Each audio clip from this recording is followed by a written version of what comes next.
6월 13일입니다. 언약궤를 옮겼다라는 제목으로 역대상 15장 1절에서 29절까지 말씀 발췌해서 읽겠습니다. 다윗이 다윗성에 자기가 살 궁궐을 지었다. 또 하나님의 궤를 둘 한 장소를 마련하고 궤를 안치할 장소에 장막을 치고 이렇게 말하였다. 르의 사람 말고는 아무도 하나님의 궤를 메어서는 안 된다. 주님께서 그들을 선택하여 그들이 하나님의 궤를 메고 영원히 하나님을 섬기게 하셨기 때문이다. 다윗은 그가 마련한 장소에 주님의 궤를 옮겨 놓으려고 온 이스라엘을 예루살렘으로 불러 모았다. 다윗이 불러 모은 아론의 자손과 르의 사람은 당한 것 같다. 고핫 자손 가운데서 족장 우리엘과 그의 친족 120명, 무라리 자손 가운데 족장 아사야와 그의 친족 220명, 게르손 자손 가운데서 족장 요엘과 그의 친족 130명 등 다윗은 제사장 사독과 아비아달과 르의 사람 우리엘과 아사야와 요엘과 스마야와 엘리엘과 암미나답을 불러 그들에게 말하였다. 여러분은 르의 가문의 족장들입니다. 여러분 자신과 여러분의 친족을 성결하게 하고 주 이스라엘 하나님의 궤를 내가 마련한 장소로 옮기십시오. 지난번에는 여러분이 매지 않았으므로 주 우리 하나님께서 우리를 치셨습니다. 우리가 그분께 규례대로 하지 않아서 그렇게 된 것입니다. 그러자 제사장들과 르의 사람들이 주 이스라엘 하나님의 궤를 옮겨오려고 스스로를 성결하게 하였다. 르의 자손은 모세가 명령한 하나님의 말씀대로 하나님의 궤를 채 꿰어 그들의 어깨에 메었다. 다윗은 르의 사람들의 족장들에게 지시하여 그들의 친족으로 찬양하는 사람들을 임명하게 하고 검은고와 수금과 심벌 등 악기를 연주하며 큰 소리로 즐겁게 노래를 부르게 하였다. 르의 사람은 요엘과 아들 헤만과 그의 친족 가운데서 벨의 아들 아삽과 또 그들의 친족 무라리 자손 가운데서 구사의 아들 에단을 임명하였다. 쭉 내려와서 제사장인 스바냐와 요사박과 드나델과 아마세와 스가랴와 브나야와 엘리에셀은 하나님의 궤 앞에서 나팔을 불었다. 오벳에돔과 여히야는 궤를 지키는 문지기이다. 다윗과 이스라엘 장로들과 천부장들이 오벳에돔의 집에서 주님의 언약궤를 옮겨오려고 기쁜 마음으로 그리로 갔다.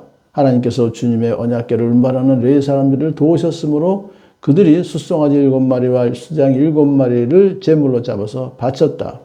다윗과 하나님의 궤를 맨 르의 사람들과 찬양하는 사람들의 지휘자 그나냐가 모두 다 고운 못으로 만든 겉옷을 입고 있었으며 다윗은 못으로 만든 에봇을 입고 있었다. 온 이스라엘은 환호성을 울리며 뿔나팔과 나팔을 불고 심벌줄을 우렁차게 치고 검은고와 수금을 타면서 주님의 언약궤를 메고 올라왔다.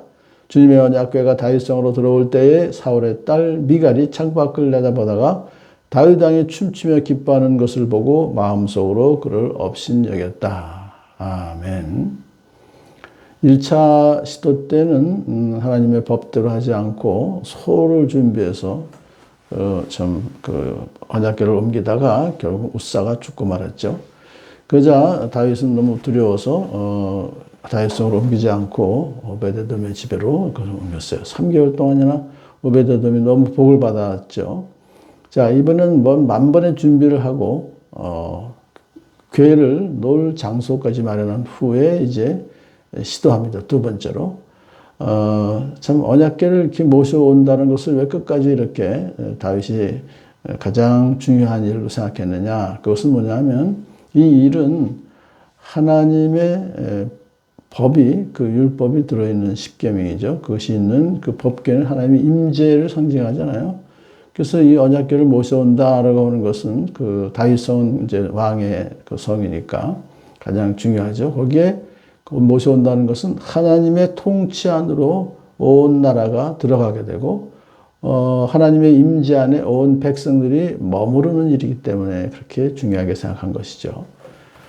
다윗은 왕이지만 자신을 하나님의 통치를 받는 하나님의 백성이자 하나님을 경외하는 예배자로 인식함으로써 이 가장 중요한 일이 바로 언약궤를 옮겨놓는 일이다라고 한 거예요.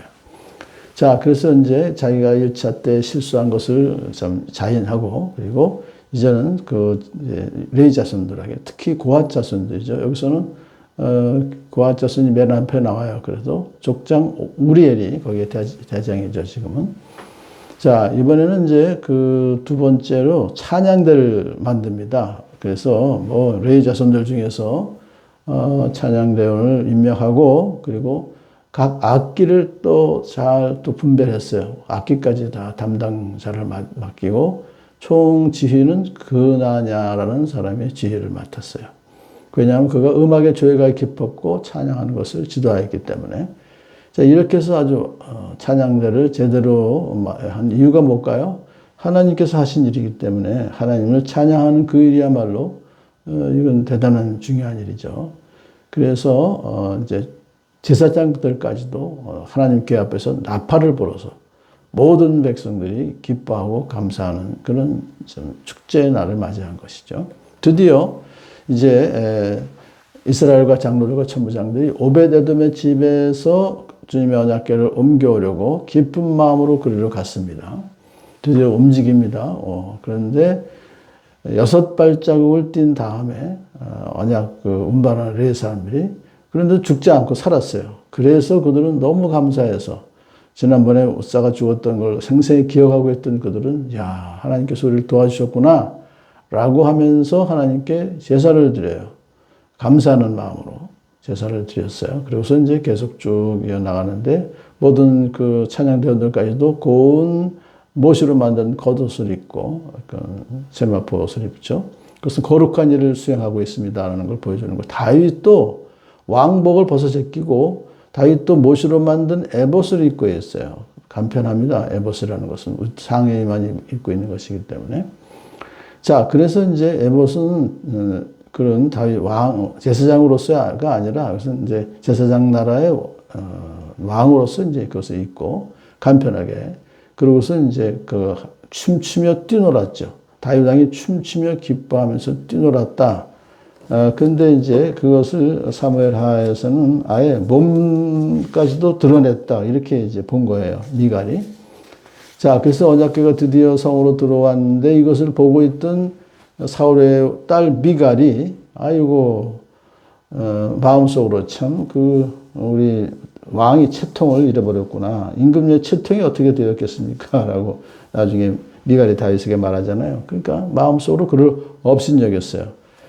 사실 근데 문제는 사울의 딸 미갈이라고 그래요. 다윗의 아내 미갈이라고 하는 게 아니라 사울의 딸 미갈이라고 이렇게 표현한 것은 사울 왕이 이 언약궤를 40년 동안 왕하면서 다 그냥 처박아뒀잖아요. 신경을 안 썼잖아요. 그만큼 하나님께 여쭙고 하나님의 임재를 하나님의 통치를 받지 않고 지 멋대로 나라를 다스렸던 그 사울 왕의 불신앙을 딸도 그것을 이어받은 것이 아닌가 생각이 되죠. 그래서 하나님께서는 미갈이 그렇게 다윗 왕을 업신여긴 것을 하나님의 종인데 업신여김으로써 자식을 낳지 못했다. 죽는 날까지. 사실 그건 굉장히 하나님께서 벌을 내리신 것이죠. 오늘 이러한 그 기쁜 날에 또 이렇게 한쪽에서는 좀 같이 참여하지 못하는 사람도 있었구나 하는 생각을 합니다. 오늘도 이 언약궤 안에 율법이 하나님의 말씀이 들어 있습니다. 오늘 하나님 말씀을 우리가 우리 안으로 모신다는 것은 하나님의 통치 안으로 들어가고 하나님의 임재 안에 머무른 일이기 때문에 오늘도 또 찬양하며 하나님을 경배하며 감사하며 말씀 가운데서 오늘도 지내는 복된 하루 되기를 축복합니다.